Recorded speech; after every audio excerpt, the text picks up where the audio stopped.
हाय पिला माने good evening समस्त को गुड इवनिंग रे पूर्व क्लास टी आमे एक नंबर विषय रे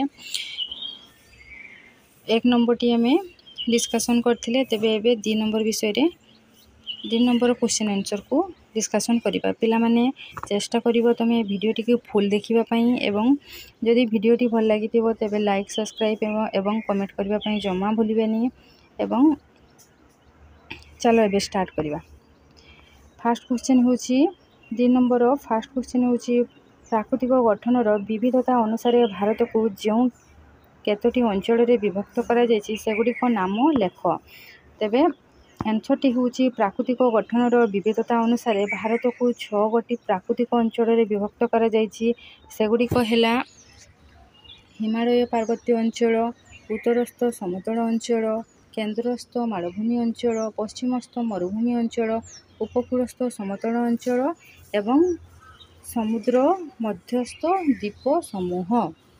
नेक्स्ट होची संकीर्ण गिरिपथ देई केउ माने भारत को आसीचंती एवं सेमाने केउ क्षेत्र रे आम संस्कृति को प्रभावित करिसंती।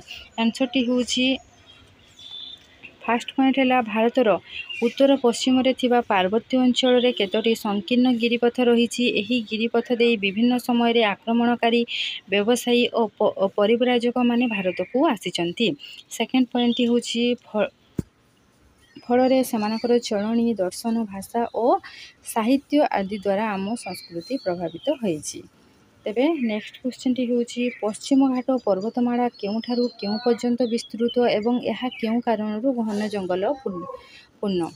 तेबे आंसर टी होची भारतर दक्षिण भारत मालभूमिर पश्चिम पार्श्वर पश्चिम घाट पर्वतमाला अवस्थित। पश्चिम घाट पर्वतमाला भारतर मध्य भागरू दक्षिण प्रांत जाए विस्तृत होईची। नेक्स्ट होची पश्चिम घाट पार्वत्य अंचल रे प्रचुर वर्षा हेउथिबारु एही अंचल घन जंगल पूर्ण होईची। तेबे पश्चिम घाट पार्वत्य अंचल रे प्रचुर परिमाण रे वर्षा हुए सेति पई सेठी घन जंगल पूर्ण से जगहटी घन जंगलपूर्ण अटे। नेक्स्ट क्वेश्चन टी होची समतल अंचल किपरि सृष्टि होईची एवं एठारे केउ कारणरू विभिन्न शस्य उत्पादन करा जाय थाए। आंसर टी होची भारत रे हिमालय पर्वतीय अंचल और दक्षिण भारत मालभूमि मध्य रे अवस्थित विस्तीर्ण समतल अंचल सिंधु गंगा ब्रह्मपुत्र आदि नदीगुड़िकर पटुमाटी द्वारा गठित होईची। एही अंचलर मृत्तिका उर्वर और प्रचुर जल मिलुथिबारु एठारे विभिन्न शस्य उत्पादन करा जाय। तापरे नेक्स्ट क्वेश्चन टी होची सामुद्रिक वाणिज्यर किपरि उन्नति घटिथिला। समुद्र कूलवर्ती समतल भूमि अत्यंत उर्वर कृषि पई बहुत उपयोगी होइथाय। तेबे समुद्र कूलवर्ती समतल भूमि गुड़ा को अत्यंत उर्वर और कृषि पई बहुत उपयोगी होइथाय तेणु एही अंचल रे घन जनबसति देखा जाए। उपकूलवर्ती समतल अंचल रे अवस्थित नदी मुहाण गुड़िकरे अनेक बंदर गढ़ी उठिथिला एहा फल सामुद्रिक वाणिज्य उन्नति घटिथिला। नेक्स्ट क्वेश्चन टी होची केउ कारणरू नदीकूल मानंकरे प्राचीन सभ्यता मान गढ़ी उठिथिला। आंसर टी होची नदीकूल मानंकरे मृत्तिका उर्वर और प्रचुर जल मिलुथिबारु एठारे विभिन्न प्रकार शस्य उत्पादन करा जाय। तेबे नदीकूल रे मृत्तिका उर्वर और प्रचुर जल मिलुथिबारु एठारे विभिन्न प्रकार चाष करा जाय तेणु एही अंचल रे बहु लोक वास करंती एथि पई एठारे प्राचीन सभ्यता गढ़ी उठिथिला। केउ अंचल रे घन जनबसति देखा जाय और काहेकि। नेक्स्ट क्वेश्चन टी होची केउ अंचल रे घन जनबसति देखा जाय और काहेकि देखा जाय। हिमालय पर्वतमालार पाददेशीय अंचल और उपत्यका अंचल मृत्तिका और जल संपद रे परिपूर्ण थिबारु एही अंचल कृषि उपयोगी और जनबसति पूर्ण। समुद्र कूलवर्ती समतल भूमि अत्यंत उर्वर और कृषि पई बहुत उपयोगी। तेबे समुद्र कूलवर्ती समतल भूमि अत्यंत उर्वर होइथाय एवं कृषि पई बहुत उपयोगी तेणु एही अंचल रे घन जनबसति देखा जाय। 3 नंबर क्वेश्चन आड़क जीवा। तेबे निम्नलिखित प्रत्येक प्रश्नर उत्तर गोटे गोटे धाड़ी रे लेख बोली से कहिछि। प्रथम क्वेश्चन टी होछि केउठारे अनेक बंदर गढ़ी उठिथिला। आंसर टी होछि उपकूलवर्ती समतल अंचल रे अवस्थित नदी मुहाण गुड़िकरे अनेक बंदर गढ़ी उठिथिला। ओके नेक्स्ट क्वेश्चन होउछि अरण्यर शांत मनमुग्धकर परिवेश केउं केउं क्षेत्र रे उन्नति करिबारे साहाय्य करिथिला। आंसर टी होउछि अरण्यर शांत मनमुग्धकर परिवेश सभ्यतार विशेष करी धर्म दर्शन एवं साहित्यर उन्नति करिबारे साहाय्य करिथिला। नेक्स्ट क्वेश्चन टी होउछि आम देशर केउं स्थान रे समतल अंचल देखा जाए। आंसर टी होउछि आम देशर पश्चिम पार्श्व रे अरब सागर और पूर्व सागर बंगोपसागर पूर्व पार्श्व बंगोपसागर उपकूल रे समतल अंचल देखा जाए। यह छड़ा हिमालय पार्वत्य अंचल और दक्षिण भारत मालभूमि मध्य एक विस्तीर्ण समतल अंचल देखा जाए। नेक्स्ट क्वेश्चन टी होउछि केउं समतल अंचल अधिक प्रशस्त। आंसर टी होउछि पूर्व उपकूलर समतल अंचल अधिक प्रशस्त।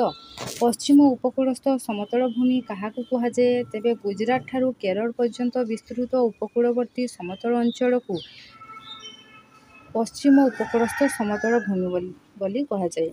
तेबे गुजरात ठारू केरल पर्यंत विस्तृत उपकूलवर्ती समतल अंचल को पश्चिम उपकूलस्थ समतल भूमि कहा जाए। पूर्व उपकूलस्थ समतल भूमि काहाकु कहा जाए। आंसर टी होउछि ओडिशा ठारू तमिलनाडु पर्यंत विस्तृत उपकूलवर्ती समतल अंचल को पूर्व उपकूलस्थ समतल भूमि कहा जाए। तेबे गुजरात ठारू केरल पर्यंत विस्तृत उपकूलवर्ती समतल अंचल को आमे पश्चिम उपकूलस्थ समतल भूमि बोली कहि थाउ एवं पूर्व ओडिशा ठारू तमिलनाडु पर्यंत विस्तृत उपकूलवर्ती समतल अंचल को पूर्व उपकूलस्थ समतल भूमि बोली कहि थाउ। नेक्स्ट 4 नंबर क्वेश्चन आंसर आड़ को जीवा। 4 नंबर कही बंधनी मध्य उपयुक्त शब्द बा संख्यावाची शून्य स्थान पूरण कर। तेबे फास्ट क्वेश्चन टी होउछि आज को प्राय 1.5 लाख वर्ष पूर्व पृथ्वी पृष्ठ रे मनुष्य सृष्टि होइथिला बोली अनुमान करा जाए। तेबे ऑप्शन देछि 12 13 14 15। आंसर टी होउछि 15। तापर होउछि प्राचीन काल रे डैश पत्र उपरे लेखा जाउथिला। से ऑप्शन देछि बर ताड़ पणस शाल। आंसर टी होउछि ताड़। नेक्स्ट समय अनुसार इतिहास को केते भाग रे विभक्त करा जाइछि। तेबे ऑप्शन देछि 2 3 4 5। आंसर टी होउछि 3 भाग रे विभक्त करा जाइछि। नेक्स्ट क्वेश्चन टी होउछि भारतर डैश बृहत्तम प्राकृतिक अंचल अटे। ऑप्शन देछि हिमालय पार्वत्य अंचल उत्तरस्थ समतल अंचल पश्चिमस्थ मरुभूमि अंचल केंद्रस्थ मालभूमि अंचल। आंसर टी होउछि केंद्रस्थ मालभूमि अंचल। नेक्स्ट 5 नंबर क्वेश्चन आंसर होउछि 5 नंबर कहिछि रेखांकित पद बा पदगुड़ी को न बदलाई भ्रम संशोधन कर। रेखांकित पद को न बदलाई भ्रम संशोधन करते कहिछि। तेबे सिंपाजीर क्रम फास्ट क नंबर टी होउछि सिंपाजीर क्रम विकास होई और मनुष्य सृष्टि होई अछि। तेबे आंसर टी कोन हबो नृबानर मानकर क्रम विकास होई मनुष्य सृष्टि होईछि। तापरे इतिहास शब्दटी लैटिन शब्द हिस्टोरु आसीछि। इतिहास शब्दटी ग्रीक शब्द हिस्टोरु आसीछि। नेक्स्ट होउछि भुवनेश्वर निकटवर्ती रत्नगिरी ठारे पत्थर उपरे 2200 वर्ष तळर लेखा देखिबाकू मिले। तेबे भुवनेश्वर निकटवर्ती धौली ठारे पत्थर उपरे 2200 वर्ष तळर लेखा देखिबाकू मिले।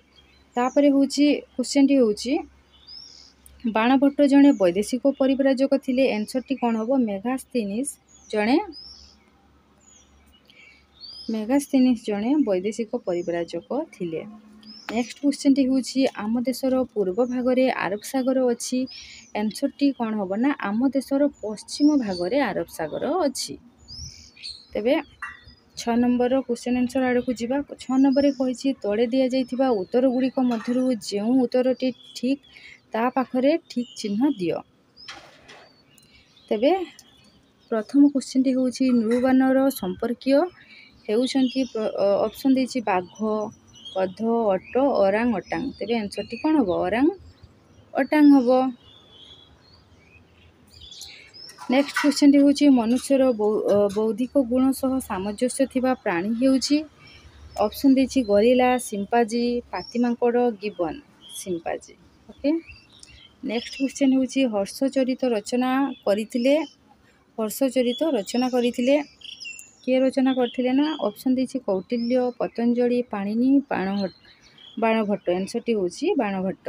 ओके तापरे नेक्स्ट होची गोटे प्रत्नतात्विक उपादानर उदाहरण हेउची ऑप्शन देछि उपनिषद माटीपात्र वेद महाभारत आंसरटी कौन हम माटीपात्र ओके। 1 नंबर क्वेश्चन टी होची ईरान देश भारतर केउ दिगरे अवस्थित से ऑप्शन देछि पूर्व पश्चिम उत्तर दक्षिण आंसरटी हम पश्चिम ओके। पिला माने एठी हमरो प्रथम विषय वस्तु 6 क्लास रो इतिहास रो प्रथम विषय सरी जाइछि इतिहास विषय रे धारणा। तेबे आमे नेक्स्ट परवर्ती विषयटी को पढ़िबा। तो